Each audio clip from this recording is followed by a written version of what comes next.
नमस्कार दोस्तों, मैं यश जैन आपका गुरुज आश्रम प्लेटफॉर्म पे हार्दिक स्वागत करता हूँ। सो फ्रेंड्स, जैसा कि हमने कल डिस्कस किया था, एफिशिएंसी को लेकर के हमने कुछ क्वेश्चंस को सॉल्व किया था और हमने देखा था एफिशिएंसी का यूज़ किस तरह हम अपने क्वेश्चंस के अंदर कर सकते हैं। सो उसी डिस्कशन को अब मैं आगे बढ़ाते हुए आपको कुछ ऐसे क्वेश्चंस के बारे में बताऊँगा जो कि अल्टरनेट डेज़ के कॉन्सेप्ट के ऊपर सॉल्व किए जाते हैं। क्या होता है अल्टरनेट डेज़ का कॉन्सेप्ट? काफ़ी ईजी सा है। सो फ्रेंड्स, सबसे पहले हमें इसमें ये देखना होता है, क्वेश्चन के अंदर ऐसा गिवन होता है, जैसा कि मैंने आपके लिए क्वेश्चन लिखा भी है। अब मैं आपको इसके अंदर बताऊंगा किस तरह से आप इस क्वेश्चन को सॉल्व करते हैं, क्या इसकी अप्रोच रहती है। इसमें क्या होता है फ्रेंड्स कि आपके पास में ये बताया जाता है क्वेश्चन में कि जो 2 पर्सन है या 3 पर्सन है वो कभी साथ में काम नहीं करते। अभी तक हमने जो क्वेश्चंस किए थे उसमें 2 या 3 पर्सन एक साथ काम करते थे, बट इस टाइप के क्वेश्चंस के अंदर क्या होता है, पहले दिन एक पर्सन काम करता है, दूसरे दिन दूसरा पर्सन काम करता है, और इसी तरह अल्टरनेट डेज के ऊपर वो पर्सन्स काम करते हैं और किसी भी काम को एग्जीक्यूट किया जाता है। सो किस तरह से क्वेश्चन सॉल्व होते हैं, आइए देखते हैं। यहां पर क्वेश्चन में लिखा है A can do a work in 25 days, B can do the same work in 20 days. If they work on alternate days and A starts the work, then how many days the work will complete. Okay friends, तो यहाँ पर ऐसा लिखा है कि ए किसी काम को 25 डेज में करता है, बी उसे 20 डेज में करता है, तो दोनों मिलकर अल्टरनेट डेज के अकॉर्डिंग उस वर्क को कितने टाइम में कंप्लीट करेंगे। So let's start with the solution. A उस वर्क को 25 डेज में करेगा, बी उस वर्क को 20 डेज में करेगा, और इन दोनों का जो एलसीएम होता है वही हमारा क्या होता है, टोटल वर्क होता है। सो यहाँ पर टोटल वर्क आएगा 100, ए की एफिशिएंसी आ गई 4, बी की एफिशिएंसी आ गई 5। सो अब इस क्वेश्चन के अंदर आपको यहाँ से ही जो आपका कॉन्सेप्ट है वो यहाँ पे चेंज हो जाएगा। तो इस क्वेश्चन के अंदर जो फर्स्ट डे का वर्क होगा,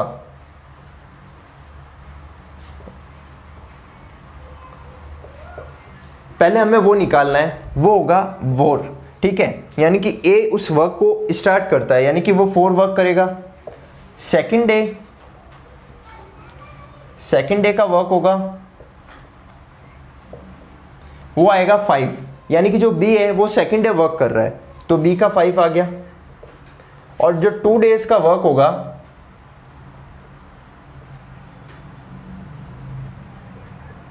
वो हमारे पास में आ गया 9, यानी कि जो 2 दिनों के अंदर ए और बी है वो मिलकर उस वर्क को 9 कंप्लीट कर देंगे, यानी कि जो टोटल 100 वर्क है उसका जो 9 वर्क है वो 2 डेज के अंदर कंप्लीट हो गया है। ओके फ्रेंड्स, तो आई होप सो आपको यहाँ तक चीज़ें क्लियर हो रही होगी। इसके आगे क्वेश्चन बहुत इजी है। अगर आपने यहाँ तक चीज़ों को समझ लिया है तो बस आपको एक सिंपल सी चीज़ अब यहाँ पर समझनी है, जिसे हम यूनिटरी मेथड भी कहते हैं, और हम इसे ये भी कह सकते हैं कि किसी भी क्वेश्चन को सॉल्व करने का ये बेस्ट अप्रोच होगा। तो अब इससे आगे सॉल्व करते हैं।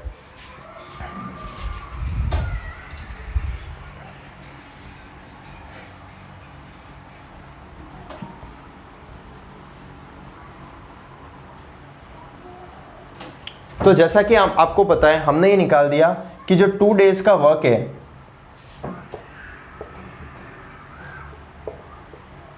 ऑफ ए एंड बी वो कितना है, 9 है, यानी 2 डेज का वर्क है वो 9 है, ठीक है। तो फ्रेंड्स, जैसा कि आपको पता है हमारा जो टोटल वर्क है वो कितना है, जो हमारा टोटल वर्क है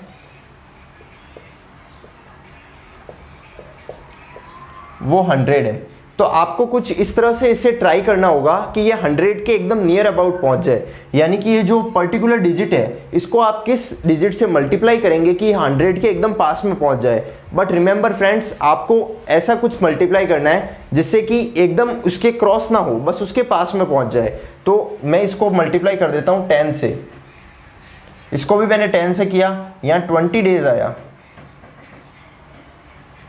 और यहाँ पर उसका वर्क आ गया 90, यानी कि जो 20 डेज है, 20 डेज के अंदर वर्क हो गया 90। यहाँ पर आपके मन में एक क्वेश्चन रेज हो सकता है, एक क्वेश्चन उठ सकता है, मैंने इसे 11 से क्यों नहीं मल्टीप्लाई किया। फ्रेंड्स, कहीं ना कहीं आप ये सोचिए कि मैं इसको इतना नज़दीक ले जाऊं कि ये 100 के नीचे रहे, बट आप उसको इतना भी नज़दीक ना ले जाएं कि वो दोनों एफिशिएंसी जो कि ए और बी की एफिशिएंसी है उससे भी ज़्यादा नज़दीक हो जाए।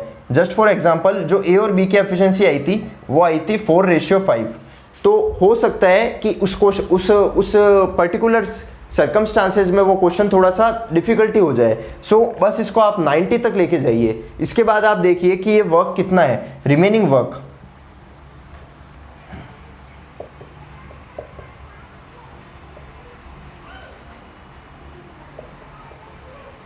रिमेनिंग वर्क हमारे पास में 10 है, तो फर्स्ट डे कौन वर्क करेगा? ए वर्क करेगा। तो अगर ए वर्क कर रहा है तो ए उसमें 4 वर्क करेगा, ठीक है, यानी कि 21st डे, ये है 21st डे। 22nd डे उसके अंदर कौन वर्क करेगा? बी वर्क करेगा, बी वर्क करेगा 5। ओके, तो यहाँ पर आप देखिए कि इस क्वेश्चन के अंदर कोई खास डिफिकल्टी नहीं आई और 22 डेज में 99 वर्क कंप्लीट हो गया है। ओके फ्रेंड्स, तो अब आपको यहाँ पर एक चीज़ समझनी होगी कि ये जो 99 वर्क है ये कितने दिनों में हो चुका है? ये हमारा 22 दिनों में कंप्लीट हो चुका है। तो अब बचा कितना है? बचा केवल एक वर्क है, 100 माइनस 99।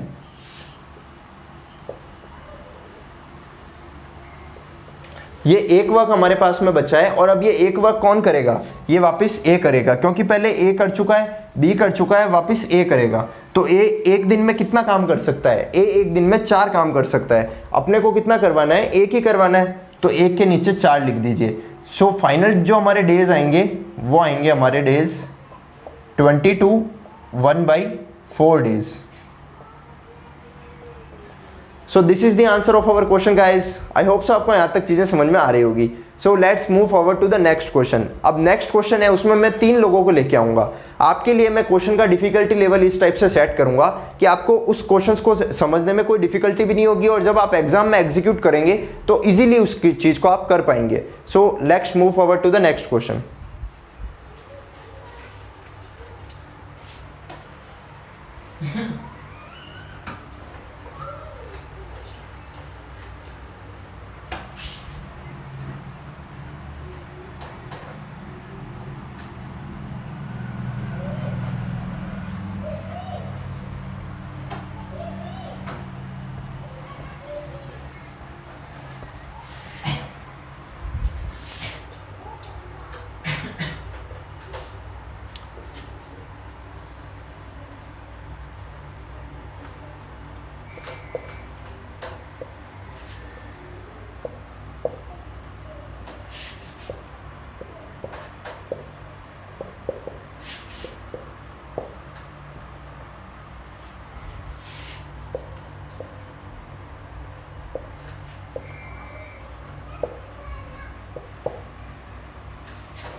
ओके फ्रेंड्स, तो मैंने आपके सामने क्वेश्चन लिख दिया है। Ram can do a work in 12 days, Shyam can do that work in 15 days and Salman can do that work in 20 days. In how many days work will finish if they work alternatively. यानी कि किसी काम को राम 12 दिनों में कर सकता है, श्याम 15 दिनों में और सलमान 20 दिनों में कर सकता है। अगर वो एक एक करके काम करें, यानी तीनों एक साथ उस वर्क को कंप्लीट नहीं करेंगे, पहले दिन राम करेगा, दूसरे दिन श्याम और तीसरे दिन सलमान, तो कितने दिनों में वो वर्क कंप्लीट हो जाएगा, ये इस क्वेश्चन के अंदर पूछा जा रहा है। तो आइए इस क्वेश्चन को कैसे करेंगे देखते हैं।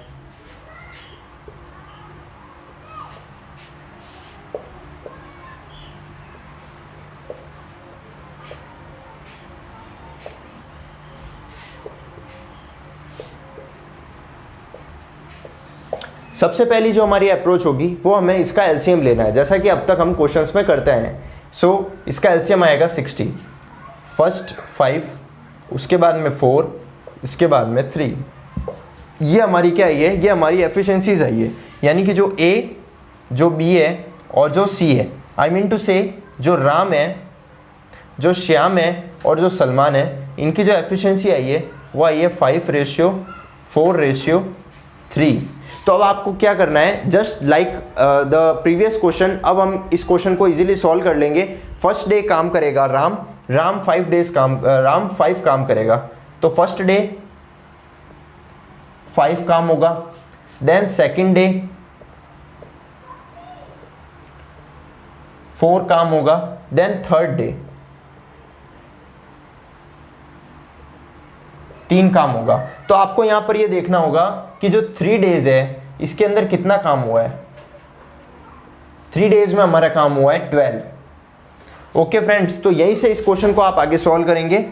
मैं इसे इसलिए रब कर रहा हूं क्योंकि फिर नीचे स्पेस कम पड़ता है, तो आपको यहीं से इस क्वेश्चन को देखना है। आप यहाँ पर ये नोट करिए अपनी नोटबुक में, और इसके आगे का सॉल्यूशन अब आप यहाँ पे देख सकते हैं। नोट करने का टाइम मैं आपको दे रहा हूँ। जैसा कि आपको पता है, इस तरह से हम इस क्वेश्चन को आगे सॉल्व कर रहे हैं। आगे का सॉल्यूशन अब मैं आपको बताता हूँ।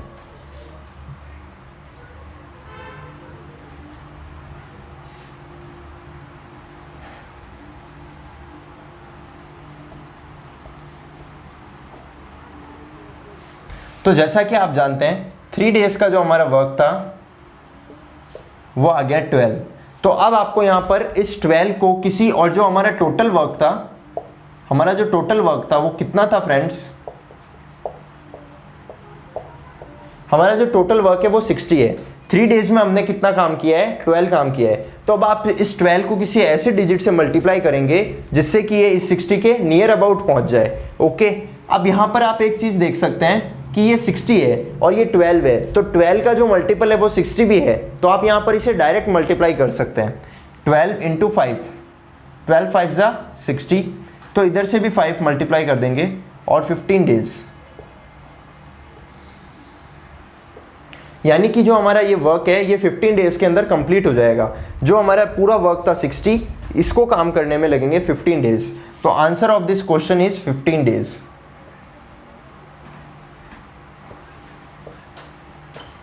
Okay friends, and next move forward to the third question.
Okay friends, तो जैसा कि मैंने आपके सामने थर्ड क्वेश्चन लिखा है, इस थर्ड क्वेश्चन के अंदर मैं आपके साथ एक न्यू कॉन्सेप्ट डिस्कस करूंगा।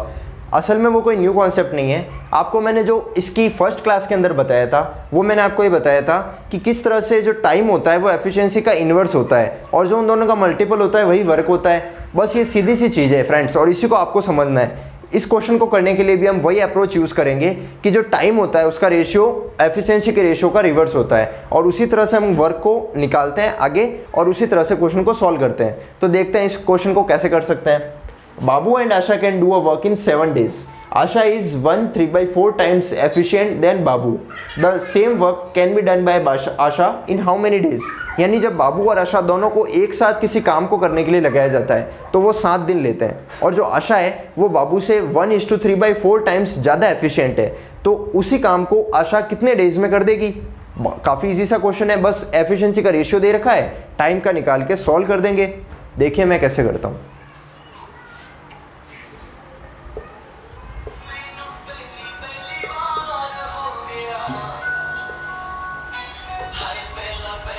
तो जैसा कि आपको पता है ये जो एफिशिएंसी है 1:3/4 है।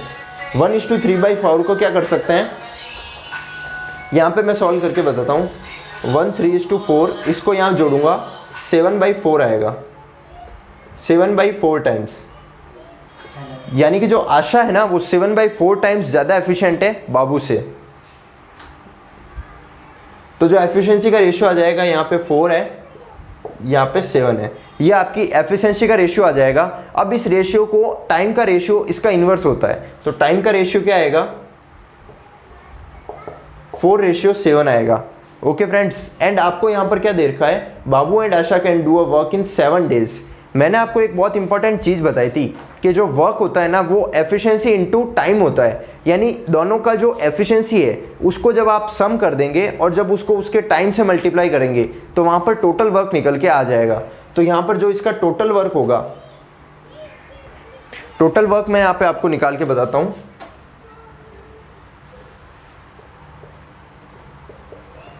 वो आएगा 7 + 4 11 × 7। ओके फ्रेंड्स, ये इसका टोटल वर्क आ गया, जिसको आप लिख सकते हैं 77। नाउ अब आपको ये देखना है कि ये वर्क किससे करवाना है। तो ये लिखा हुआ है the same work can be done by Asha, यानी कि जो आशा है वो इस काम को कितने डेज में कर देगी। आपका जो टोटल वर्क है इसके अंदर आप एफिशिएंसी का डिवाइड कर दीजिए, आपके पास में डेज आ जाएंगे।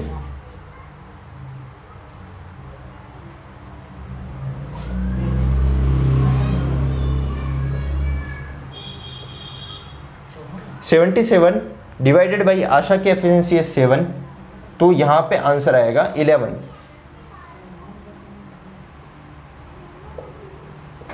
ओके फ्रेंड्स, तो आपके इस क्वेश्चन का आंसर क्या हो जाएगा, 11। अगर यहाँ पर ये पूछा जाता कि वो बाबू उस वर्क को कितने डेज में कंप्लीट कर देगा, तो यहाँ पर मैं 77 में डिवाइड करता 4 का। ओके फ्रेंड्स, तो ये इस तरह से आपके क्वेश्चन सॉल्व हो सकते हैं। Now next, move forward to the next question.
जैसा कि आपको पता है इस क्वेश्चन में क्या दे रखा है, the ratio of working capacity of A and B is 2:3। A takes 10 more days than B to do the work, in how many days A can do the work. यानी कि जो ए और B की जो working capacity है, working capacity का sense क्या हो गया यहाँ पे, एफिशिएंसी से हो गया। यानी जो ए और बी की एफिशिएंसी है वो क्या है, 2:3 है। A takes 10 more days then B, यानी ए किसी काम को करने में 10 दिन ज़्यादा लेता है बी से। To do the work in how many days A can do the work, यानी कि उसी वर्क को ए कितने दिनों में कर सकता है। तो वही सेम कॉन्सेप्ट यहाँ पर यूज़ करेंगे। एफिशिएंसी का इन्वर्स रेशियो टाइम का रेशियो होता है। तो यहाँ पर आप देखिए ए एंड बी, जो इसकी एफिशिएंसी का रेशियो है वो है 2:3, तो जो टाइम का रेशियो होगा वो होगा 3:2। ओके, एंड यहाँ पर आपको एक चीज़ देखनी होगी फ्रेंड्स कि जो 3:2 है ये असल में एब्सोल्यूट नंबर्स नहीं है, ये केवल और केवल उसको एक डिनोट करने वाले हैं। आई मीन टू से यहाँ पर x और x लगा सकते हैं, या फिर यहाँ पर आप y और y भी लगा सकते हैं। ठीक है, ये according to the situation depend करता है, यानी कि जो इसका मल्टीपल है वो 3 है और इसके जो टाइम का मल्टीपल है वो 2 है, बट ये 3 और 2 है जो रेशियो के अंदर है, एब्सोल्यूट नंबर्स नहीं है। जैसे कि मैं कहूँ किसी क्लास के अंदर 50 स्टूडेंट्स है और जो उन 50 स्टूडेंट्स है उसके अंदर 30 बॉयज़ है और 20 गर्ल्स है, तो यहाँ पर बॉयज़ और गर्ल्स का रेशियो क्या होगा, तो आप कहेंगे 3:2 होगा। बट वो 3:2 एब्सोल्यूट नंबर नहीं है, क्योंकि एब्सोल्यूट नंबर्स क्या है 30 और 20, जो उनका रेशियो है वही क्या है 3:2 है। सेम कॉन्सेप्ट यहाँ पे एप्लीकेबल होता है। जस्ट फॉर एग्जांपल मैं यहाँ पर लेता हूँ 3x और 2x, ठीक है, यानी कि जो a किसी वर्क को कर सकता है वो 3x डेज में कर सकता है, b उसी सेम वर्क को 2x डेज में कर सकता है। हमारे क्वेश्चन में दे रखा है a takes 10 more days than b, यानी कि जो a है उसे 10 दिन ज़्यादा लग रहे हैं, बट आप यहाँ देख पा रहे हैं कि इसे 3x लग रहे हैं, यानी कि जो 3x है माइनस 2x है, इसी की वैल्यू कितनी है 10 दिन है। आई मीन टू से x की वैल्यू कितनी आ गई 10। ओके फ्रेंड्स, तो इसी 10 को यहाँ पर आप पुट कर देंगे तो जो a का टाइम होगा, यानी कि जो a का टाइम है a एंड b, जो इनका रियल टाइम होगा, रियल टाइम वो आएगा 30 डेज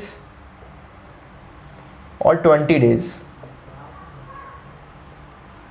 अब ये बोल रहा है इन how many days A can do the work, तो आपका आंसर आएगा 30, ये आपका आंसर है। यानी कि अगर वो ये पूछता है ए कितने दिनों में कर सकता है तो आपका आंसर आ जाएगा 30। वो ये भी पूछ सकता था बी कितने डेज में करता है, तो उस कंडीशन में आपका आंसर आता 20 डेज। और अगर ये पूछता कि ये दोनों मिलकर उस वर्क को कितने डेज में कर देंगे, तो वही एलसीएम अप्रोच को फॉलो करते या 60 एलसीएम आता, उसके बाद में आगे का फॉलो हम कर सकते थे। ओके फ्रेंड्स, तो आई होप सो आपको यहाँ तक चीज़ें समझ में आई होगी। Now move forward to the next question.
Okay friends, तो जैसा कि मैंने आपके सामने एक क्वेश्चन लिखा है, 3 men A, B, C can complete a work in 12, 15 and 20 days, but after 2 days A leaves the work, यानी कि A है जो 2 दिनों के बाद में काम छोड़कर चला जाता है। And after next 2 days C leaves the work. A जब काम छोड़ के जाता है उसके अगले 2 दिनों बाद में सी भी काम छोड़ के चला जाता है। इन how many days work is finished, यानी कितने दिनों के अंदर वो वर्क खत्म हो चुका है। तो फ्रेंड्स यहाँ पर मैं आपके लिए एक नया कॉन्सेप्ट लेकर आया हूँ। इस कॉन्सेप्ट को कहते हैं पर्सन्स लिविंग कॉन्सेप्ट, यानी कि जब कोई पर्सन काम छोड़कर चला जाता है, आई मीन टू से वो कोई काम है वो अभी कंप्लीट हुआ नहीं है, उससे पहले ही वो पर्सन कहीं चला गया। ठीक है, जस्ट फॉर एग्जांपल उसे आलस आ गया होगा, जैसे कई बार हमें भी आ जाता है ना, आपको आ जाता होगा पढ़ते समय, बट उसी तरह उसे भी काम करते हुए आलस आ गया और वो काम छोड़ के चला गया। तो ए 2 दिनों बाद काम छोड़ के चला गया और सी उसके अगले 2 दिनों बाद काम छोड़ के चला गया। इस तरह के क्वेश्चंस में क्या किया जाता है, जो वर्क होता है यानी कि जो पर्सन उस काम को जितने दिनों तक कर रहा है उसका काम उस पूरे काम में से घटा देंगे। पूरा काम कैसे निकालते हैं, एलसीएम से निकालते हैं। तो अब देखते हैं इस क्वेश्चन को हम कैसे जल्दी सॉल्व कर सकते हैं। आइए देखते हैं।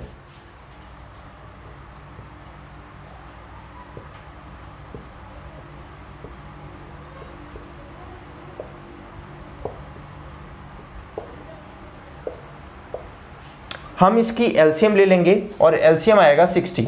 ठीक है, 12 का डिवाइड करेंगे 5, 15 का करेंगे 4, 20 का करेंगे 3। जो इनकी एफिशिएंसीज आई है वो क्या आई है, 5:4:3। अब मैं इसके आगे आपको चीज़ें समझाता हूँ। एफिशिएंसी का रेशियो आ गया 5:4:3। तो जैसा कि क्वेश्चन में दे रखा है, after 2 days A leaves the work, यानी कि जो ए है वो 2 दिनों तक काम कर रहा है और उसके बाद काम छोड़ के चला गया है। ठीक है, तो अब 2 दिनों तक का काम है, ए का वो 2 दिनों का मैं काम यहाँ पे निकाल दूंगा। एज 2 day वर्क, 2 × 5 कर दूंगा 10। यहाँ पर मैंने ए का 2 दिनों का काम निकाल दिया है। इसी तरह से आगे पढ़ते हैं। And after next 2 days C leaves the work, यानी कि सी ने कितने दिनों तक काम किया, 2 दिनों तक तो किया ही जब ए ने किया था, और जब उसके अगले भी 2 दिनों तक काम किया, यानी 4 दिनों तक सी ने काम किया। तो 4 days सीज वर्क,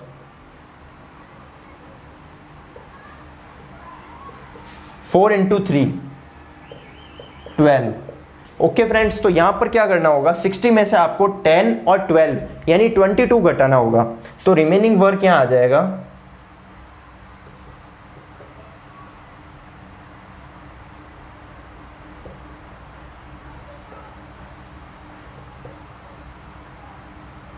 38। ये जो 38 वर्क है ये किसने किया होगा, ये किया होगा बी ने, यानी कि बी ने जो काम किया है वो 38 काम किया है। तो हम बी का वर्क निकाल देंगे यहां से।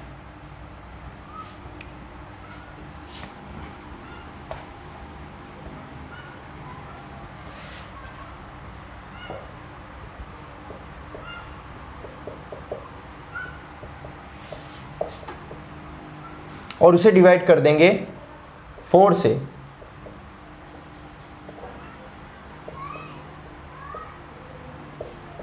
ओके फ्रेंड्स, तो इसी तरह से हमारे इस क्वेश्चन का आंसर आ जाएगा। और इस क्वेश्चन का जो आंसर होगा वो क्या होगा, 4 + 9 1/2 days, यानी कि 13 1/2 days। ये इस क्वेश्चन का आंसर था गाइस। एंड इस वीडियो के अंदर इतना ही। Thanks for watching me and keep sharing, keep liking and keep subscribing, because if you will love the Guru's Ashram platform, then it will serve you more which you have expected. Thanks a lot and have a nice day.